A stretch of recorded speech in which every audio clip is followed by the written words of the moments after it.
Hi. So if you are having problems with sleep, I wanted to do a couple of sessions for you. One about getting to sleep, if that's your problem, but also one about staying asleep if you find that you wake up regularly in the night. But for this first one, we're going to be talking about getting to sleep. You've probably tried a lot of things already. I'm just going to list a few here. I do appreciate if you are suffering from serious insomnia, you've probably tried every old housewives tale going, and that you might be really frustrated. I do have more advice if you are really suffering with longer term insomnia.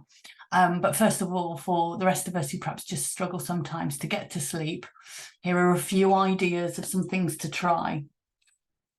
A hot bath or a hot shower before you go to bed works because when we go to sleep, our body's temperature comes down as we fall asleep. So if you have a really hot bath and your temperature is, your body temperature is high, it automatically starts coming down as you get into bed. And it tricks our body and our brain into thinking we are ready to fall asleep. So that's why that one sometimes works. Try to keep the bedroom as dark as you possibly can. If you've got TV or something in the room, if you can't switch it off completely, at least tape over the standby light and try and have blackout blinds or whatever you can do to keep the room as dark as possible. And on that note, I would say no phones or devices near your bed because the temptation is strong to look at them if we wake up.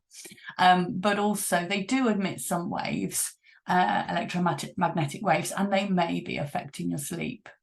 And in fact, for the last few hours before you go to bed, if you can stop using your phone or any devices like that, totally, that would be really good. If you really can't bring yourself to do that, if you can get some blue blocking glasses, and at least that blocks the blue light going into the retina, which tells our brain it's sunrise, it's time to get up. If you can allow some time for winding down towards the end of the night, and I know lots of you would like to do that in front of the TV, me too. If you can allow a little time to do something a little bit different with no kind of strong lights coming into your eyes, that would be really good. I like to read from my Paperwhite Kindle. It's got a very matte finish, and you can turn the light on it down so it's really quite dark, so it's not putting a lot of light into your eyes. Magnesium is really important for relaxing. I can't advise people to take supplements. So, if you want to see your doctor about that, or if you're working with me, then we can talk to your practitioner together about that. But the very least you can do is take an Epsom salt bath. So if you're doing the hot bath anyway, pop some Epsom salts in, and that relaxes our muscles and helps us to sleep. If we eat or exercise before we go to bed, too soon before we go to bed, that is going to just raise your heart rate and make it much harder for you to sleep. I like to stop eating at least 3 hours before I go to bed.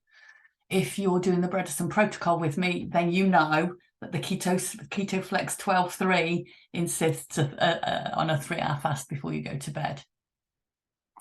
I quite like to write some gratitudes. When I go to bed, it sets you up nicely for some sleep, to feel happy, and sets you up for some nice dreams, and it can really calm us down and put us in a positive frame of mind. If you're not so keen on doing gratitudes, when I say do gratitudes, I just write down everything that I've been grateful for the day. What you could do instead is just do a review of the day and either journal it or just consider it, but focus on the positive things. Put yourself in a nice frame of mind before you go to bed. And on a previous session, I have talked a lot already about routine and timing. So make sure you're keeping your bedtimes, going to bed and getting up within a reasonable band. It's always going to be a little bit different maybe, but try and keep it within a reasonable time frame, the same time every night. Good luck. and let me know how you get on.